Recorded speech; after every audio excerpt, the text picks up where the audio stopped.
ત્યારે એના નેતાઓ અમારા ગયા પછી અમને ગાળો ભાંડે છે ને। ચૈતર વસાવા અહીંયા આવ્યા કેમ? ચૈતર વસાવા શું કરી આપવાના છે?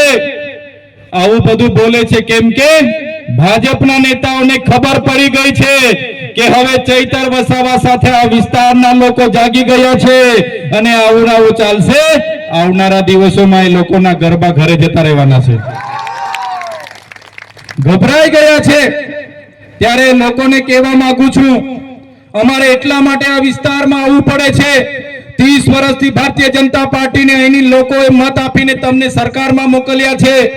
આજે નર્મદા વિસ્થાપિતોના 19 ગામોના લોકોને તમે ત્યાં જઈને વાયદો આપ્યો તો, જ્યારે નર્મદા વિસ્થાપિતના લોકો કેવડિયામાં ધરણા પર હતા, અહીંના ધારાસભ્ય, અહીંના સાંસદ અને અમારા સાંસદ બધા ત્યાં પહોંચીને અમારા નર્મદાના લોકોને એમણે વચન આપ્યું હતું કે તમને અમે સિંચાઈનું પાણી મફત આપીશું, તમને વીજળી મફત આપીશું અને ઘરમાં એક વ્યક્તિને કાયમી નોકરી આપીશું। ત્યારે નર્મદાના વિસ્થાપિતોને આજે ગાંધીનગર 50 ધક્કા ખાવા પડે છે, પણ આજ દિન સુધી એક પણ લાભ નથી મળ્યો। એનો જવાબ એમણે આપવો જોઈએ।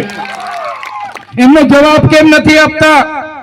આજે તુરખેડામાં જે મારા બેન હતા, એ બેન જ્યારે એને પ્રસૂતિની પીડા ઉપડી, એને ડિલિવરી માટે લઈ જવાનું હતું, એ ગામમાં રસ્તો નહીં હોવાના કારણે સાથીઓ ત્યાં 108 નહીં પહોંચી। એ બેનને ઝોલીમાં લઈને ગામના આગેવાનો નીકળ્યા।